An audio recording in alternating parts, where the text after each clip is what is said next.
I play a good amount of indie games, and I've played a good amount of them this year. I see that many indie studios are moving to the Switch and porting their games to receive more attention. And if they are good games, I don't blame them for doing that. The added portability makes the Switch a great place for indies. So with that being said, I want to discuss 2 games that I'd love to see on the Switch.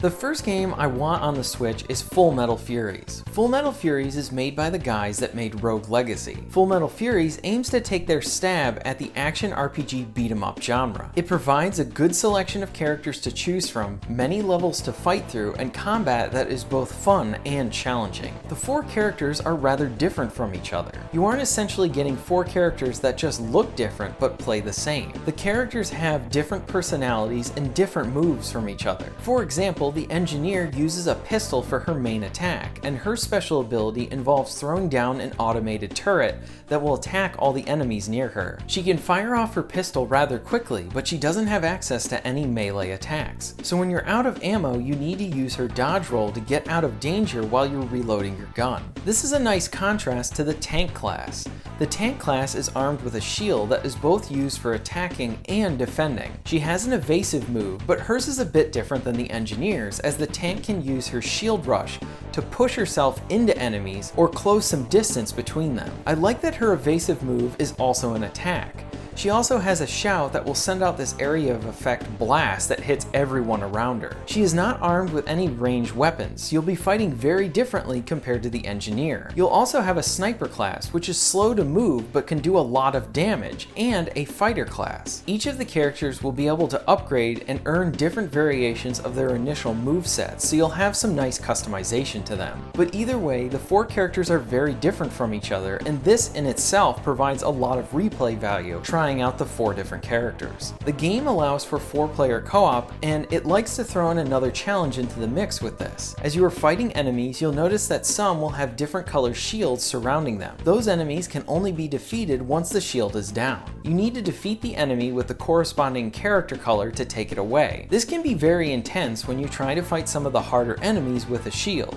When you enter an area like this, you need to rely on your communication with your teammates. Full Metal Furies doesn't go for the easy co-op experience where you're just fighting beside another player, but rather you're working together and communicating is required. But just because this game is a blast in co-op doesn't mean it isn't any good in single player. The game makes sure to tweak it so that single player is just as enjoyable. When you select single player, you will select 2 different characters to play as. You can switch them up on the fly, and this creates a very different experience from the co-op. You can select 2 characters like the engineer and tank that are very different from each other, but when paired together, they work really well in tandem. The engineer has the benefit of ranged weapons, but cannot attack while she is reloading. So while the engineer is reloading, you can switch to the tank class and then fight with her. Another way to use them would be to let the engineer be your damage dealer and then switch to the tank for defending. And each character has their own separate health bars too. I do think that this is an awesome highlight of the game because there are many situations and examples of games releasing with co-op as a focus that allow you to play them in single player, but they don't really lend themselves to a good single player experience. Here you get 2 unique experiences that are tweaked so it can be enjoyable in either co-op or single player. The soundtrack helps to fuel the action as well. There's a lot of replay value here, and it would be a great fit on the Switch. You would only need 1 Joy-Con for each person, making the co-op experience that much more easier to do. This game sadly went under the radar and should have been marketed more, especially considering it was on the Xbox One and it's one of their best games. Full Metal Furies does a great job at blending that old school beat 'em up brawler with the progression in modern action RPGs.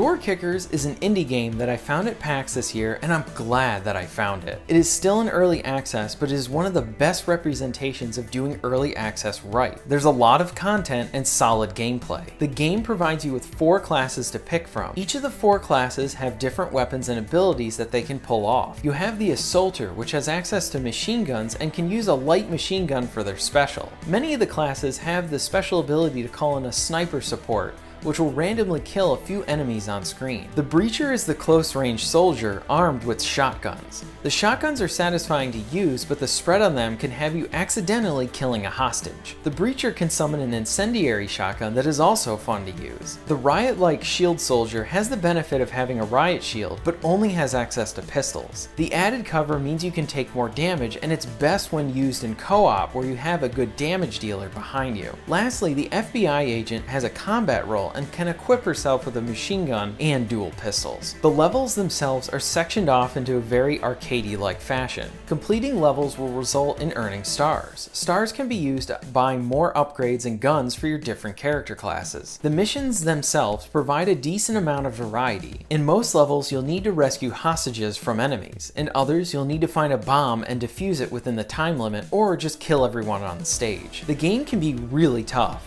You can only take a few shots until you're dead, but that also goes for the same for the enemies. The levels have rooms that are mostly sectioned off from each other, and this allows you and your co-op partner to assess the area and decide how you want to go about your attack. Do you just kick open the door and then duck down as your partner shoots everyone? Or do you come in from the roof, jumping through the glass and then surprising everyone? Attacking rooms and emerging victorious is really satisfying, and that is due to the lethal nature of the gameplay, combined with the satisfying violence that results from shooting your enemies. Enemies tend to explode and die violently when you shoot them, adding to that satisfaction. Accuracy also plays a part in the gameplay, as spraying your machine gun will result in you missing many of your shots, especially if you're trying to hit someone at range. Defeated enemies and rescuing hostages result in earning power for your special bar. This is where you can use that power to use your special class weapon, spawn a medkit, or even revive a fallen teammate. There's another thing that adds to the difficulty, as your health does not regenerate, so one wrong move could result in you dying and restarting the level. Door Kickers is one of my favorite indie games I've played this year.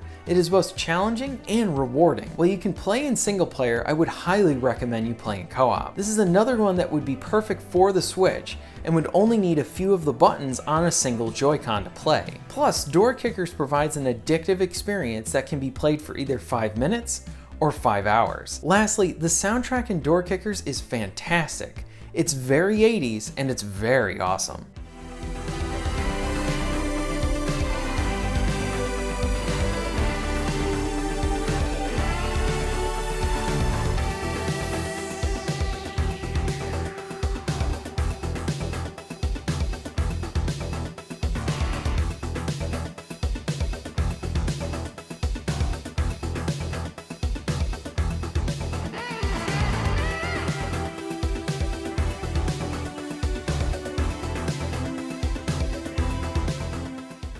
I think both of these games would be a perfect fit on the system, and it would help them potentially get more exposure. Both games have both online and local co-op, and the local part is the one that I really like about, especially for the Switch. Nintendo seems to be encouraging it with their games that they still feature that local co-op element. I love local co-op. Part of it is that my past is rooted in it, with many late nights playing split screen with my friends, and these two games gave me that nostalgia while also being fantastic games in themselves. While both of these games are not out on the Switch, I think there's a good possibility for both to come to the Switch, with Full Metal Furies probably coming sooner rather than later. If you want to try them out before they come to the Switch, Door Kickers is available on PC, and Full Metal Furies is on the Xbox and PC. What indie games would you like to see on the Switch? Share those with me in the comments below.